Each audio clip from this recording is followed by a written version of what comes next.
The Black Lives protest in Porto, Spain continues to gain momentum as concerned citizens gathered once again outside the United States Embassy on Marli Street on Monday. In the wake of the death of George Floyd, an unarmed black man killed in police custody in Minneapolis, the Black Lives Matter movement has been gaining attention globally. The mix of young men and women in the Queen's Park Savannah held placards denouncing racism, bended on one knee and letting their voices be heard.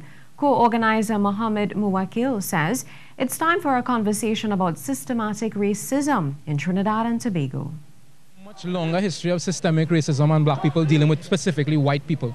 We don't have that specific problem, but we do have a race problem that needs to be discussed in depth in Trinidad. There are things we've said in our homes that we haven't really and truly begun to discuss among ourselves, and especially with this generation. The demonstration caught the attention of police officers as the gathering of the crowd opposite the U.S. Embassy is in clear violation of the Public Health Ordinance, which limits public gatherings to 10 people. And while the presence of Police Commissioner Gary Griffith was not initially welcomed, he pledges his support for the movement. And what we need to do is more of this. We can actually go get into the minds of those persons.